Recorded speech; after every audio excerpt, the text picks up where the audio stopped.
So today's video is something that has just come up for me right in this moment. I'm having these massive clicks. It's been clicking for a while, but I really wanted to make a video about this and just share it. So the soul, evolution of our souls. What the hell is going on? And actually, let me start with this. There's so many things out there that we are trying to do to try and feel better and feel fulfilled. There's so many books about fears and personal development, how to grow, how to get over self-esteem, how to get over this, that, inner child. All of this stuff is just everywhere. And I'm saying this from my own experience. I've been just like overwhelmed by the amount of things that are out there. And I've been trying to align with what life means to me. What have I discovered? And all the noise aside, it comes back to three basic principles. And this is actually how I work personally, as well as when I'm supporting other people. Comes back to the three basic principles that were there all along in Hinduism. And I actually don't have a background with Hinduism. I, of course, grew up as a Hindu. I went to temples. I have some kind of like understanding of it. My mum is very much into that. So I've been brought up in that way. And I've learned some things have stuck. And it's so funny because now it's like all of those things that she was saying, some of them are clicking.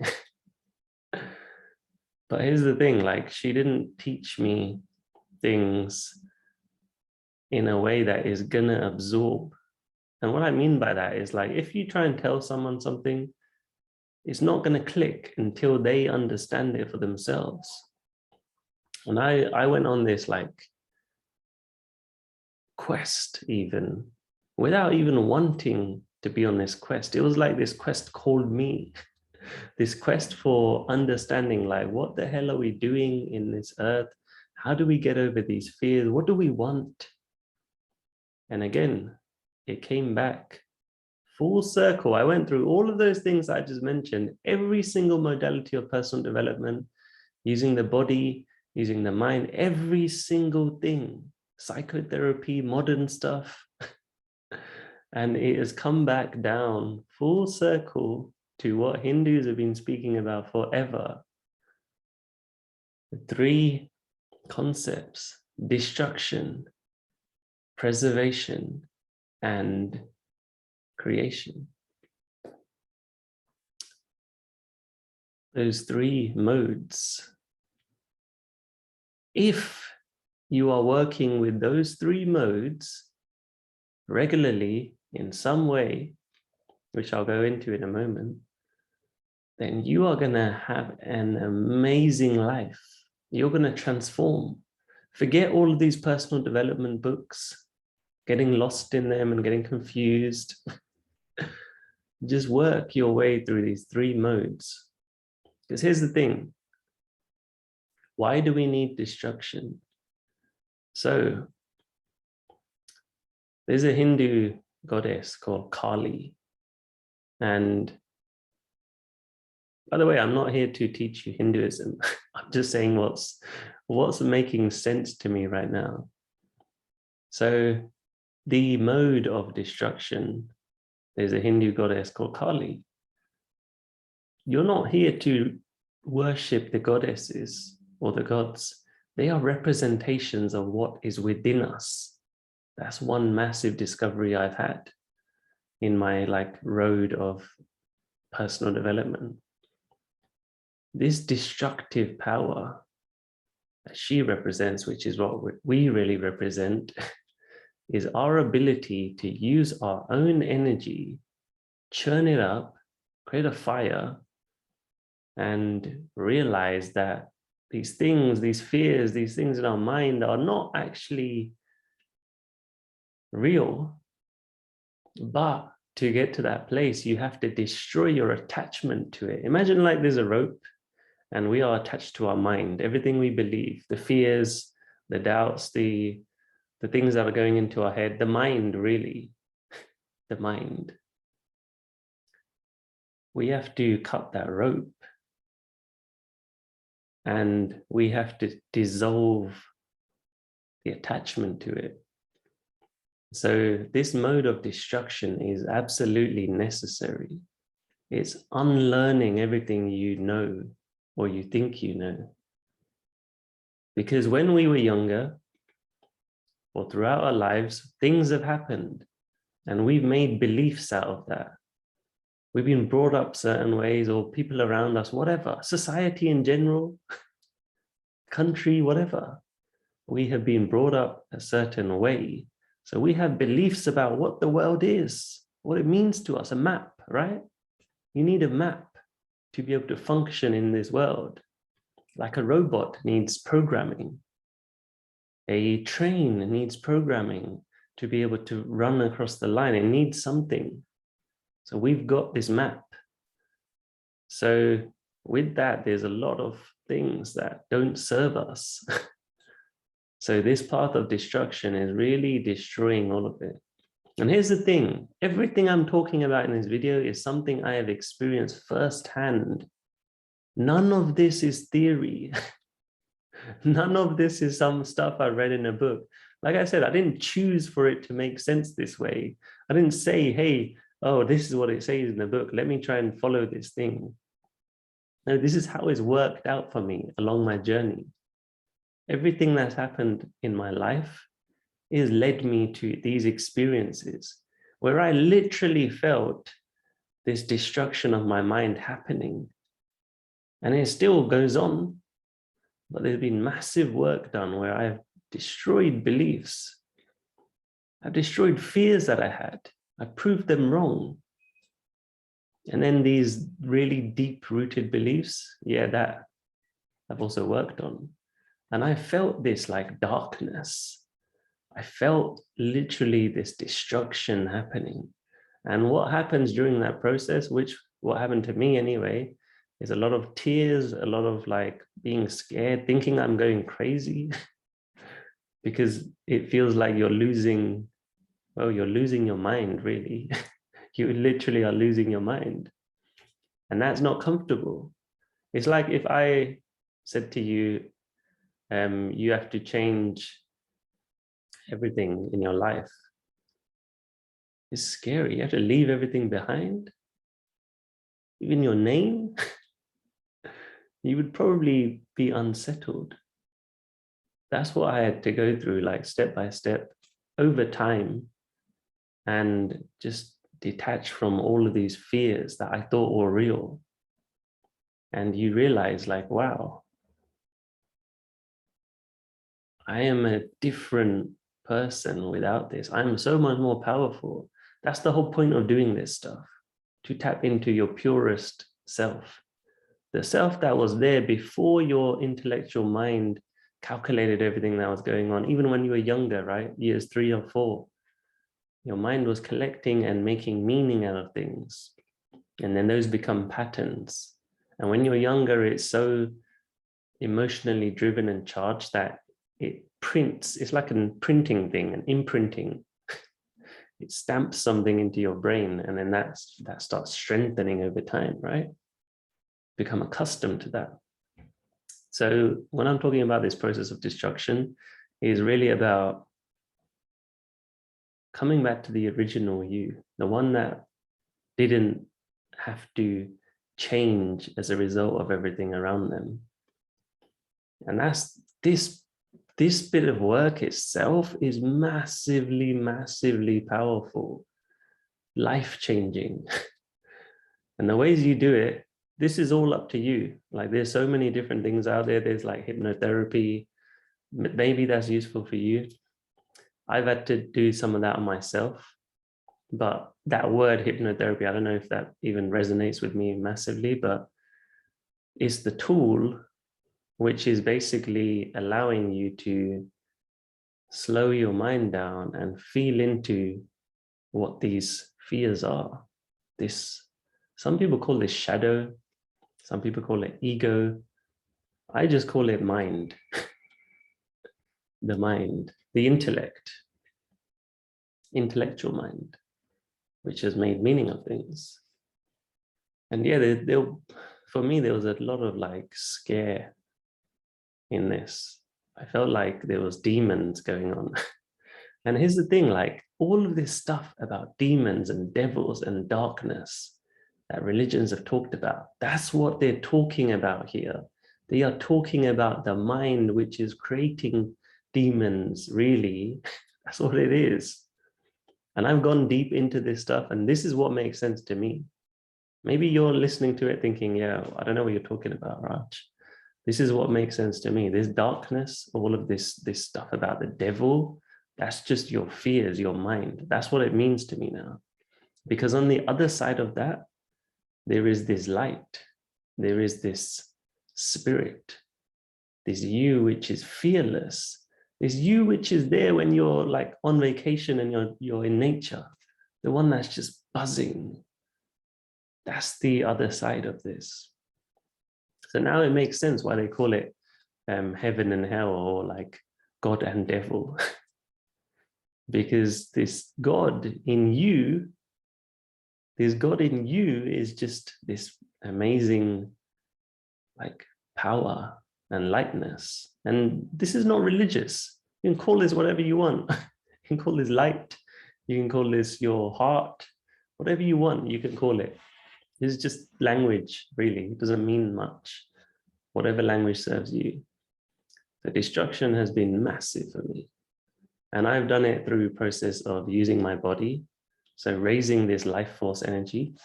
Because the power of, I mentioned Kali earlier, it's just, again, the representation of what's in us. Is not an exterior force. It is just this power, this life energy that we have inside of us, that we can conjure, we can create it. And what it does is it fills us up with, people call this prana, they call it life force. Again, I don't want you to get stuck on labels. This is what it means, yeah, like prana, life force. In yogic terms, that's what it is. That's how I've used it. I've practiced Kundalini yoga, and that's what's helped me most. Is churning up the energy, the life force energy. And then that is used, it spreads throughout your body and throughout your being. And that allows you to destroy these fears. And what it does, for me anyway, this is the best way I can describe it. It's like a volcano erupting, all of the stuff just purging out of you. It's like you're filling yourself with this fuel, this like life force energy, and that like forces all of the crap to just like splurge out like a volcano. And that's painful, that's scary, that it hurts, you might cry, you know, whatever. I felt like my body lost a lot of weight as well at the same time. And my interests changed, the things that I wanted to eat changed without me like logically or like thinking about it. It was just, my body just knew. And I know that sounds like wishy-washy, and I definitely get that, but this is the only way I can describe it. My body just knew. I didn't want to eat certain things. I didn't want to do certain things. I didn't want to hang around certain people. There were just changes going on. And those were scary. Those were uncomfortable, but they helped. It was purging beliefs out of myself, right? Because of this life force that I made. And I did like some specific meditations and things like that to like go through, what are these fears inside of me? How do I work through them? And without, again, logic, it was just like this force was working through me, through like the whole energy system.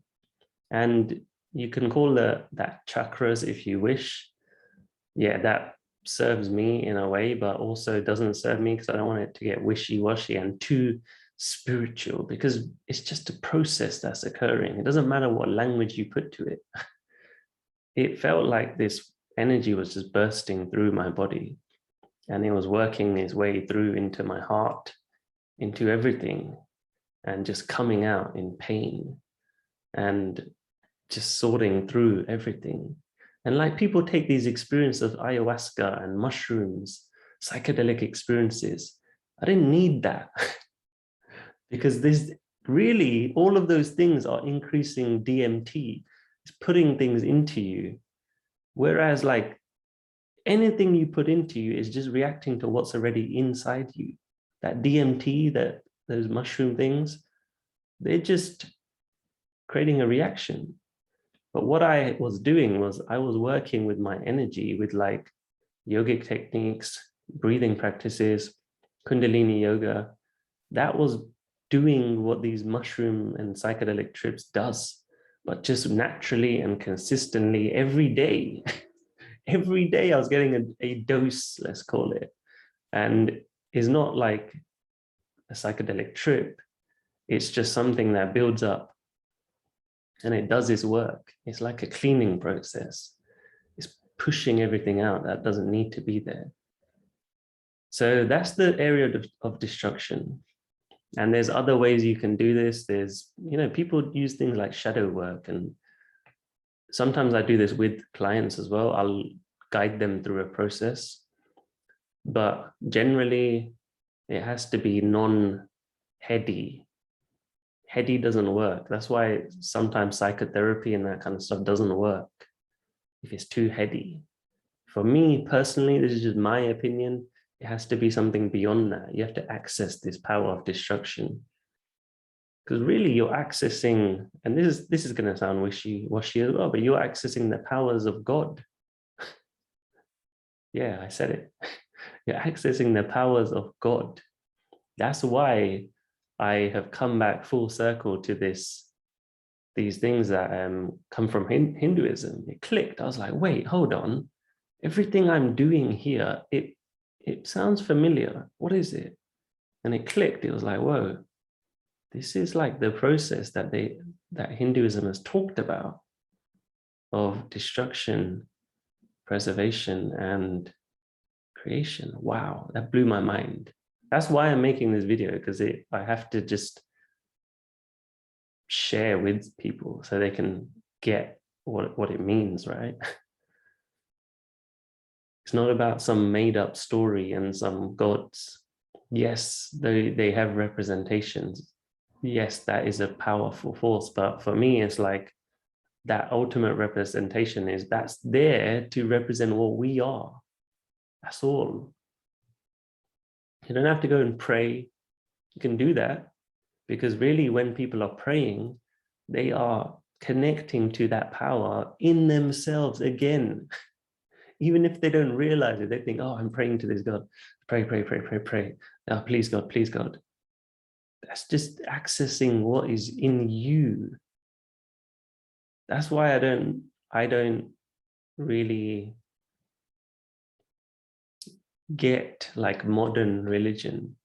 I do get the act of devotion, because if you really get that you are doing this devotion to connect with that higher power on a spiritual realm, then it's useful. But the way I see it is like you're accessing this thing within you. That's why people go to churches. That's why people are doing all this stuff. People say they talk to angels. Really, that's the power within you. It just makes more sense if you say, oh, angel bless me. Please, angel bless me. You're just connecting to the angels within you, really. That's my thoughts anyway. I don't know. I don't want to get into debate over this. Anyway, that's destruction, that powerful force, that life force. And like anything you look at in terms of like spiritual texts, they'll talk about the like yin and the yang, dark and the light. In Hinduism, there's Shiva and Shakti, which represent these two forces, creation, destruction. Everything. That's why I love talking about this, because this is how I coach, right? I'm coaching in this way. This is my tools. and it connects to this. So that's why I love this so much, because it feels so natural. Anyway, preservation. So the destruction was all about this past, the things that are holding you back. Preservation is all about the present. So this past, present, future. So present is being here right now in this moment. You are here now listening to this. I'm here making this. This is all we really have. That's why things like mindfulness have become so popular. Because when people get into the present, all of these like illusions and this thinking and planning and worrying from the past, it disappears. That's why we like to go into nature, because it's like, oh wow, I'm enjoying just watching ducks in a lake. I'm so free just watching these little ducks. And sometimes clients tell me, they're like, oh, I've been just looking out the window, and that's my like form of mindfulness. I've just been staring into nothingness, or people watching. It's just, I don't think I need to explain this, but that first level is just, yeah, you're in the now. But then there's a whole nother level to this where you're in the now and you're able to tap into intuition. This is just that like wisdom that is speaking to you. This thing in the heart which is saying, yeah, this feels like a sign or a knowing. I can't explain it. I don't know why. My head is not saying this, but something here just knows. And the more you can tap into this, like the more intelligent you become, because you are becoming pure intelligence. You're not thinking, you're not your collection of thoughts. Like I said earlier with the destruction, you're no longer there. You're no longer basing it off things you know. You're just basing off this like weird feeling that feels so right. It feels so smooth. This I call going with life. You can call it going with the flow if you want. It's literally like when you are in nature and or like you're in the sea and it's flowing one way. Just letting yourself get swept away by that. Going with what is there instead of fighting it.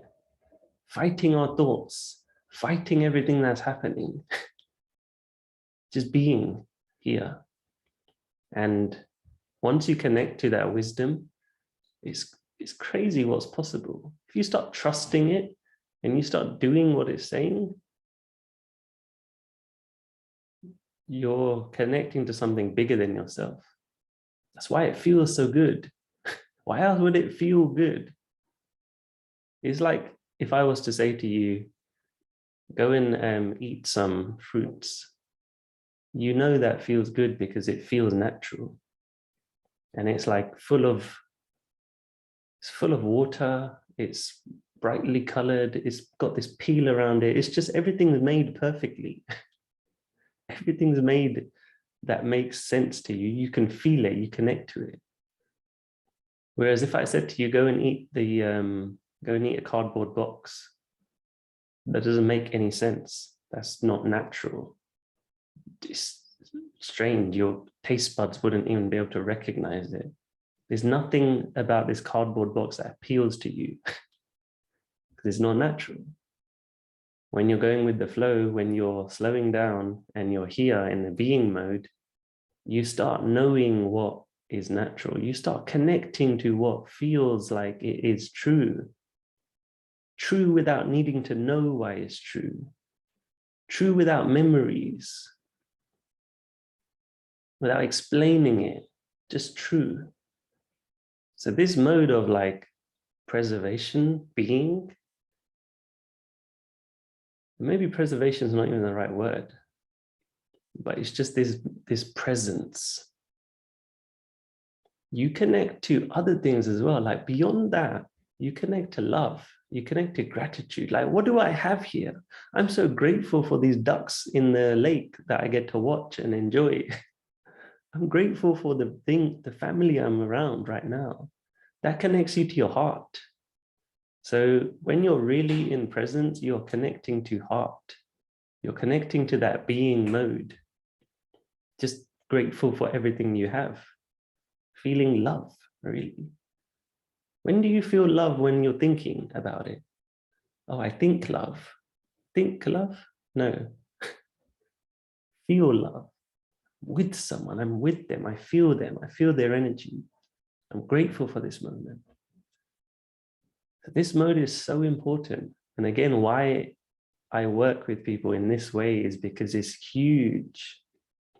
That destroying part, I work with people for that, for sure, because that's massive. But it connects to this presence. Like those two work together. All this stuff works together, past, present, future. But I'm just separating them out right now for it to make a bit more sense. So things like Zen, in Japan, they knew about this. Really, all that stuff like Zen, it all came from Hinduism. All of it. It's just a part of it. They've just taken a part and they've like grown it and focused on it, let's say. They focus on that mindfulness, that awareness, the heart, the being mode. So if you practice something like meditation or mindfulness, you are really connecting to this. You're really connecting to this mode of being. Just not needing to do anything. Just trusting your intuition. It's a wonderful place. That's why it's become so popular these days, mindfulness, whatever you want to call it, slowing down, being. So that's that. And then finally, there is the creative process, future, I like to say, moving forward. Yes, you get rid of your fears, or let's not say get rid of, let's just say you integrate the things from your past and you start feeling okay, you start destroying the hold that your mind has on you, and then you get really present and you feel awesome. Now you have this clean like runway to create things. Because here's the thing, when people are sometimes trying to create their future or create change, all of these other parts are weighing them down. They haven't done the work on themselves, on their inner selves, on their fears. They haven't slowed down into the present. So trying to create something is going to be so hard. It's like a plane trying to take off and it's got like a ton of steel underneath it. So it's like, no, it's not moving at all, basically. It might move like a centimeter on the runway. It's not taking off. It's hard to take off. Or it takes off and then it's like, oh, I'm way down again. This fear comes up. This happens with everyone I've met, like starting business, doing something in their career, relationships, whatever it is. It's going all well, then something happens and it just destroys them. So the other parts are very, very important to make this part most effective, the creation, the moving forward.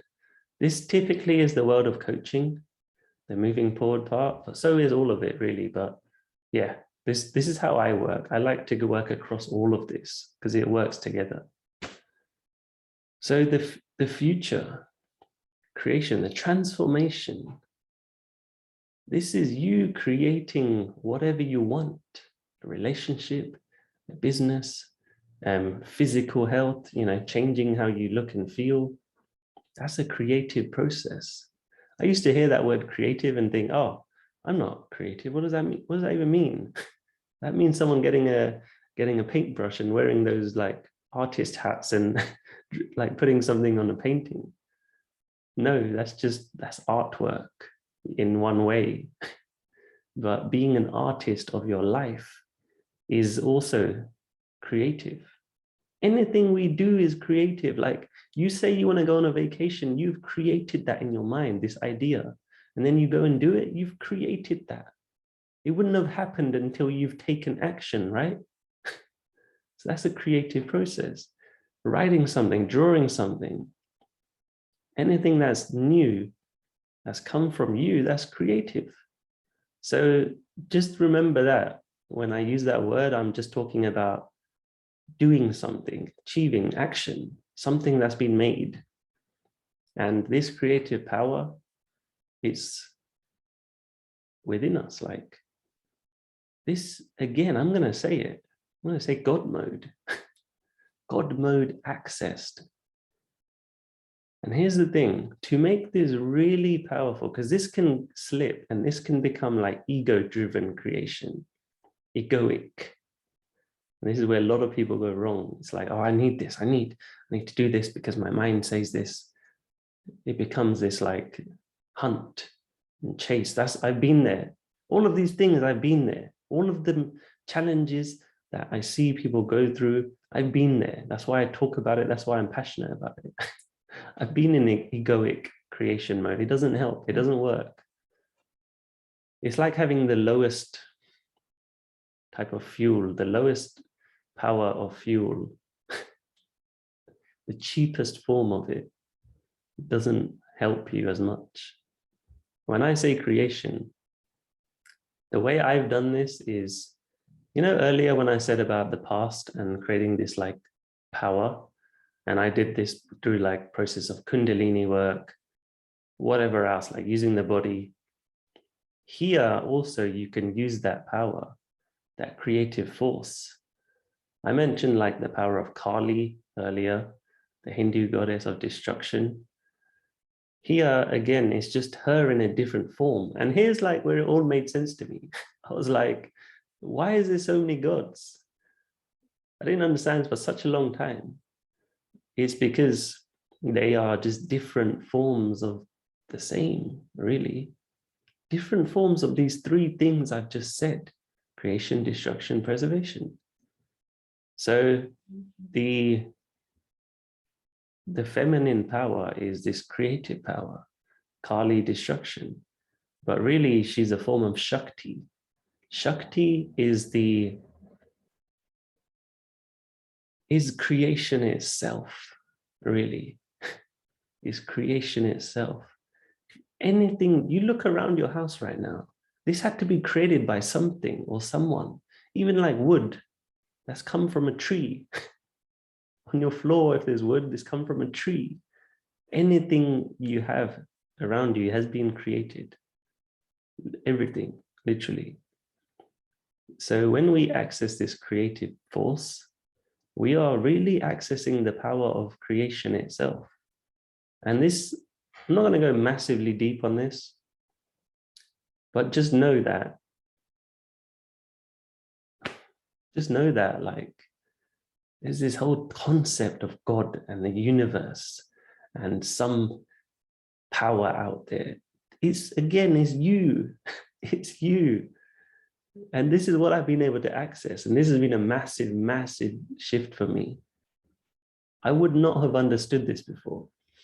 But now I get that this whole power of God, once you are in alignment with it, for example, me on this spiritual path and doing these yogic techniques, breathing techniques, whatever else, and worked on the mind, detaching from my mind.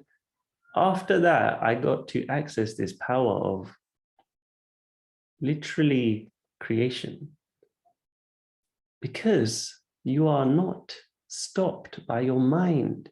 Imagine that. Imagine in a place where you're not stopped by the mind, which is saying, no, no, no, you can't do this.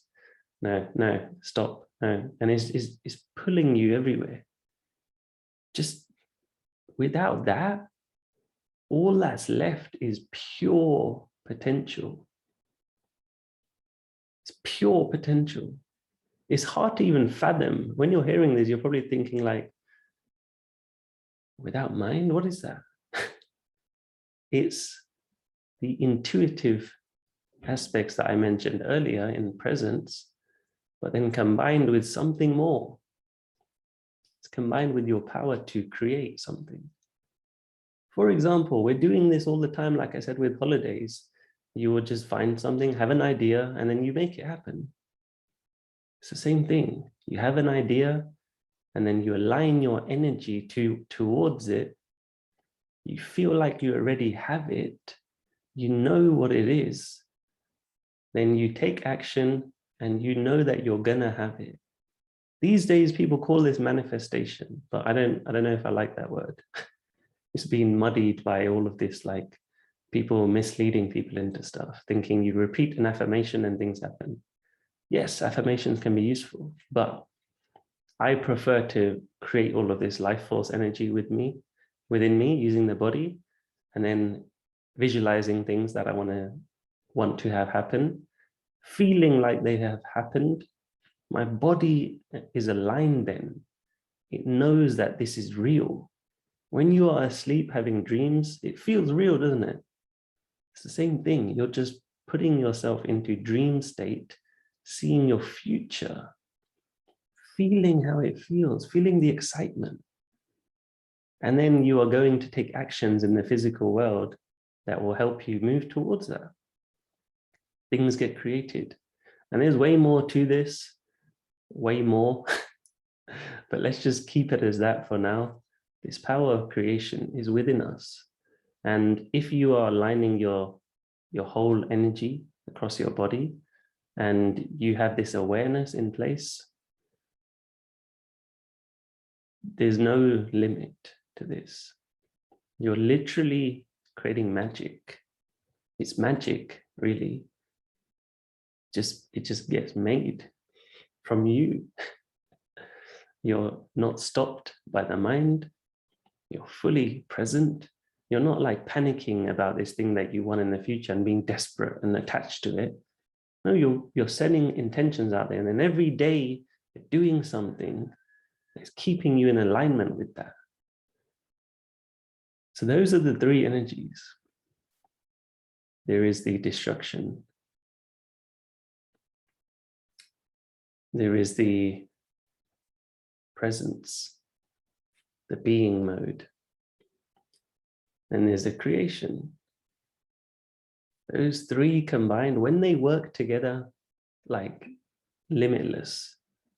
You're using your body to support your growth, like I said, making sure you're fueled properly, making sure you're churning up the right energy, visualizing things. You're going into your past and your beliefs and you're destroying those things. You're becoming present. You're seeing what you want to create. All of that combined, and then with like the heart as the centering piece. The heart and the like higher awareness of what's possible, seeing beyond what your mind is saying. It's like you're on the top of a cliff and you can see everything from a different viewpoint. You're elevated. Your consciousness is elevated. What does that even mean? It just means you're not down in the trenches with your mind. You're seeing the bigger picture of life itself. Life, not just from you, the bigger picture of life itself. That place is powerful. So, hope this was useful. And like, there's other details to this, like working through certain patterns in different ways. And there's, of course, like different shapes and forms it comes in, like confidence, speaking. There's like fears of being rejected, all that kind of stuff. But that all falls under these brackets. These three pillars they catch all, basically, because this is the fundamental of us as humans. And in Hinduism, if I go back to that, and it's funny because it's like I've come back home to it. Even though like my whole upbringing, I didn't know anything about, I rejected it. All I knew was the cultural things. You have to do this. You do this because this is how we do it. This is what we do. And most Indians don't know the depths of this. They know maybe the theory of it, but I'm saying I've experienced this firsthand, what this means. That's why I'm connecting to it now. And the same thing follows in Buddhism. I'm also connected to that. Everything makes sense in that world as well now. There's a huge focus on compassion there, on presence. Zen, I mentioned earlier, that's one of my practices as well. Christianity, don't get me started on that, because Christianity talks so much about this kind of stuff. People misunderstand Christianity because of all the rules and the cultural stuff, the things that people have messed up. People's egos are messed up. But the fundamental of it, the stories of it, it all aligns to what I've just said. This is not a Hindu thing. This is just what the Hindus represented, and I'm taking that into what real life is. I'm not following and saying, oh, I'm a Hindu guy, and this is what I represent. Somebody taught me this. No, it just clicked. It was like, wow, this stuff is quite smart. This stuff is quite intelligent. This aligns with me. That's why I'm saying all this. So I'm going to leave the video there, and I hope that was helpful. I think someone rang my doorbell, so I better go. Perfect timing for this to end. So if you got something out of this, let me know what you got, because I literally wanted to completely let all of these feelings out and share this with you guys. So if you got something out of this, you see now like how I work, these 3 planes. If you work in this way, wow, like limitless potential in terms of what can get created. Find a way to work on these 3 and you win. That's it. Simple as that. It's not as simple as that, but that's the fundamentals. And if you have any questions, just ask me as many questions as you want. I would love to talk about this and how you can work on this in your own life. I can tell you what I've done. And yeah, I'm happy to share. So get in touch. Instagram, Raj Gorsia, or you can check, there's a link somewhere in my profile.